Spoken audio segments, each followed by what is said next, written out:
এই বসে পড়ো তোমরা। বাবা স্কুল শেষ অব্দি এখানেই বসতে হবে। কালকে দেখলি মৌসুমী ম্যাম টেস্ট পরীক্ষায় কত নাম্বার দিল সবাইকে? এই চুপ করো তো।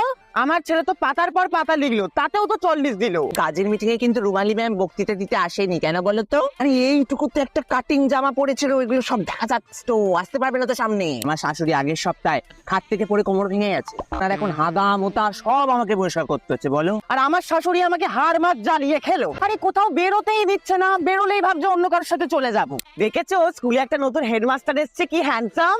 আমার তো হেডবি লেগেছে। ইমপ্রিন্ট ব্যাগ বুড়ি বয়সে বিমূর্তি ধরেছে। সায়নের মা আগে ছেলেকে স্কুলে দিতে আসতো, কই এখন আর আসে না কেন বলো তো? সায়নের মা তো আমাদের স্কুলের সামনের ওই খৈনি দোকানের লোকটার সাথে পালিয়েছে। শুগলার দামিনীর ছেলেগুলোকে স্কুল থেকে টিসি দিয়ে দিয়েছে। আমাদের ছেলে মেয়েদের ওরকম কোনো বদনাম আছে স্কুলে? এক্সকিউজ মি, বলছি আপনারাই কি রাহুল, প্রীতম, দেব আর আকাশের গার্জেন হন? হ্যাঁ হ্যাঁ আমরাই তো। কি হয়েছে? স্কুলে ফোন এনেছে তাই ওদের রাস্ট্রিকেট করা হলো।